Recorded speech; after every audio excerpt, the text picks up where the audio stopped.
अब सुनना ध्यान से। इस ऑडियो में आगे कहा जा रहा है कि इस पवन के घर पे नामदान केंद्र था और ये चोरी करया करता, जू कर इसके घर से नामदान छीना गया। अब इस दुष्ट को सब के सब चोर नजर आ रहे हैं। सुनना पहले आप ध्यान से। जिम्मेदार भक्त है, मैंने ड्यूटी लगा रखी है, जो कर रहे हैं मेरी सहमति से मेरे से पूछ कर करें। जी बोलिए। और जितने भी नामदान केंद्र खोले हैं जी बोलिए। वो मेरी आगे से खोले जाते हैं, ठीक है। जी बोलिए। और जो ये भ्रमित कर रहा है ना पवन और संजय, हाँ जी, हल्दा हुआ चोरी करते हैं नामदान पात्रों पैसे, जो पवन के घर पर नामदान खोल रहा था, ये चोरी क्या करता। जी जब वहां से छीनना इससे इसने सारे चोर देखा है, दुष्ट ने सारी संगत चेक कर दे। पुण्यात्माओं, यदि आप समझते हो कि ये ऑडियो सतगुरु रामपाल जी महाराज जी की हैं, तो मेरा पिता, मेरा पूज्य पिता मुझे कह रहा है कि इस पवन के घर पे नामदान केंद्र था, और यो कहे ना कि ये मैनेजमेंट वाले चोरी करते हैं, दान में चोरी करते हैं, यो खुद चोरी करया करता यो पवन। मेरा पिता मुझे कह रहा है कि यो पवन खुद चोरी करया करता और फिर इसके घर से नामदान केंद्र छीना गया। पुण्यात्माओं, इस बात का निर्णय दो ही तरीके से हो सकता है कि दास उस नामदान केंद्र पे चोरी करता था या नहीं करता था, और वो नामदान केंद्र मेरे पिताजी के आदेश से छीना गया था, या मैंने स्वयं अपने हाथों से एक दूसरे भगत के घर पे नामदान केंद्र रखा था। इस बात का निर्णय दो ही तरीके से हो सकता है। पहला निर्णय तो ज्ञान आधार। ज्ञान आधार से तो संगत चल नहीं रही। ज्ञान आधार से तो संगत 7 जन्म में 70% संगत ज्ञान आधार से तो 7 जन्मों में भी इस बात का निर्णय नहीं कर पाएगी, क्योंकि काल भगवान ने सतलोक आश्रम मैनेजमेंट हरियाणा को निमित्त बना के बुरी तरह इनको भ्रमित कर रखा है, बुरी तरह। मैनेजमेंट आज यदि संगत को यह आदेश दे दे कि गुरुजी का आदेश है पवन का मर्डर कर दो, तो भगत लोग मेरा मर्डर कर देंगे 101%। इस कदर ये भगत समाज भ्रमित है।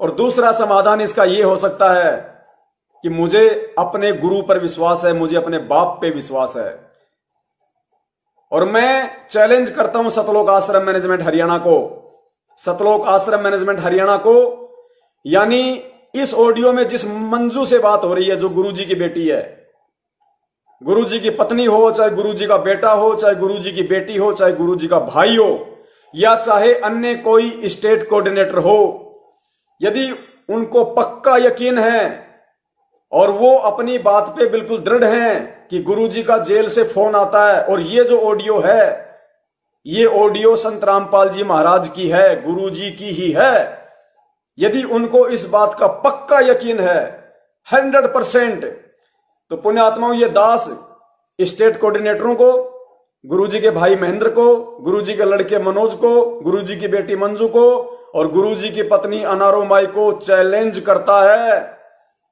अगर दास पीछे हटा तो दास गधे का मूत पिएगा, और अगर तुम हटे तो तुम गधे का मूत पियोगे।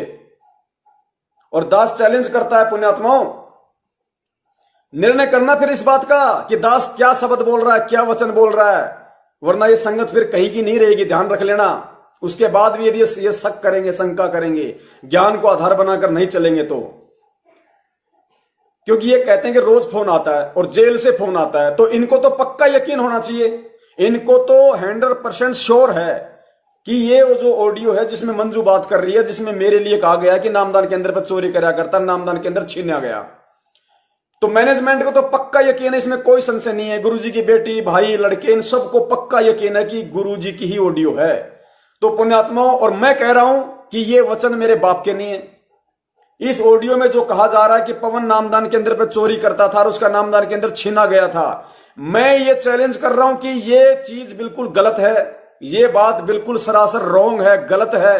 ना मैंने 1 रुपए की चोरी की, ना गुरुजी के आदेश से मेरे वहां से नामदान केंद्र छीना गया।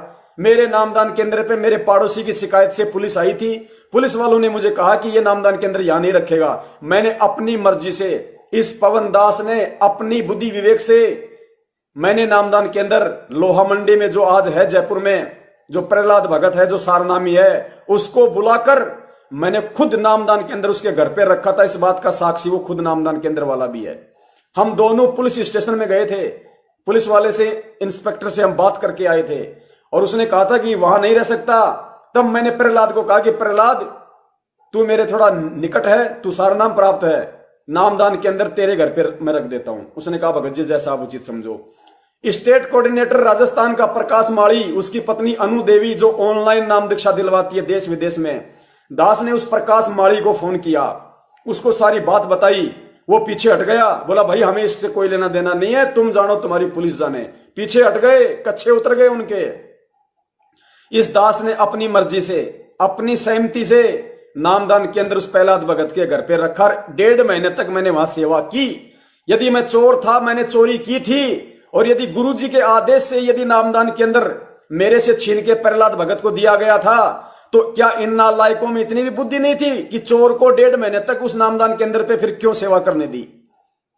तो मैं इनको चैलेंज करता हूं, मैं कहता हूं कि ऐसा नहीं है। और ये कहते हैं कि क्योंकि ये कह रहे हैं कि ये ऑडियो गुरुजी की है, गुरुजी कह रहे हैं वो सही है, तो ठीक है भाई, आ जाओ भाई। ये संगत से मैं निवेदन करता हूं, गुरुजी की बेटी आ जाए, गुरुजी की पत्नी आ जाए, गुरुजी का भाई आ जाए, गुरुजी का लड़का आ जाए, और एक तरफ ये दास रहेगा, टेबल पे जहर की बोतल रखो। और मैं अपने वचन पे अडिग हूं, और इनको यदि अपने गुरु पे विश्वास है, इनको यदि ये पक्का यकीन है कि ये गुरुजी की ऑडियो है और जेल से आई है, तो पुण्यात्माओं, गुरु को साक्षी मानकर, गुरु से प्रार्थना करके, वो अंतर्यामी है, जो सच्चा होगा उसकी जान बचाएगा। मैं अपने गुरु को साक्षी मानकर, उनके चरणों के सौगंध खाकर वही जहर की बोतल पीऊंगा कि परमेश्वर, ये आपका बच्चा निष्कलंक है, एक नए पैसे की इसने उन 3 महीनों में नामदान के अंदर पे चोरी नहीं की।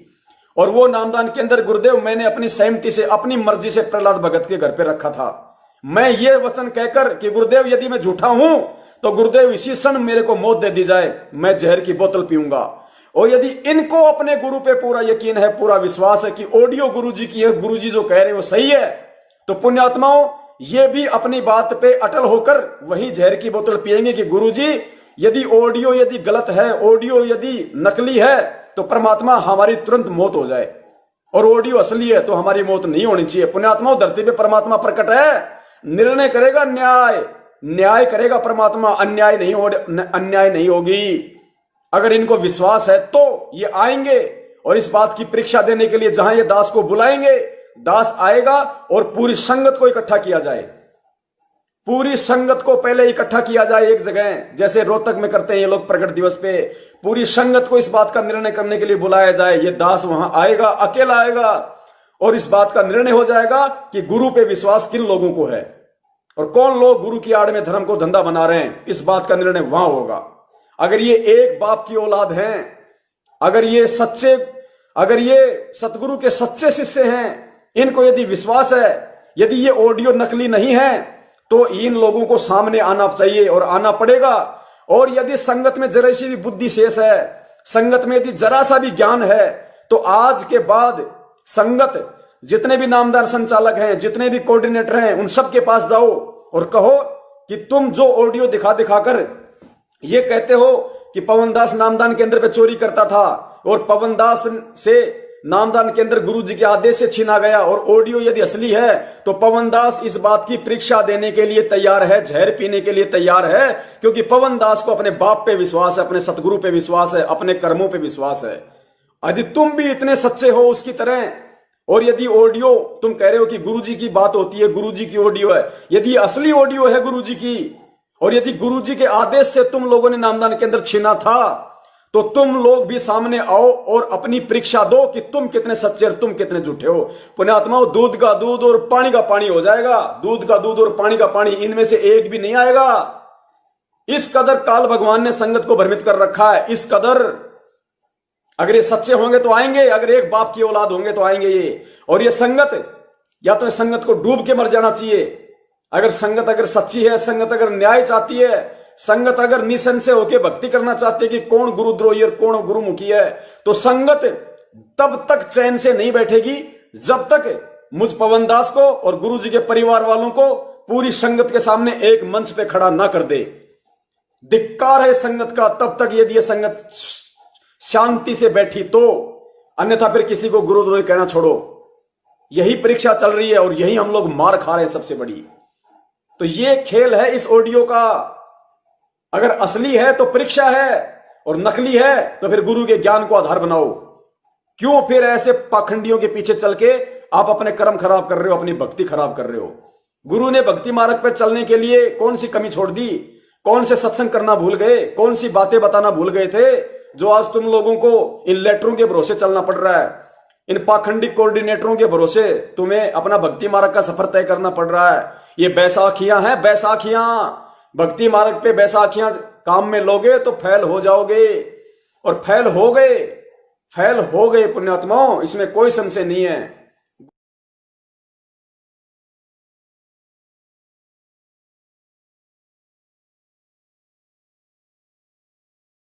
भाई जो गुरु बचन पे डट गे रकट गे फंद 84 के।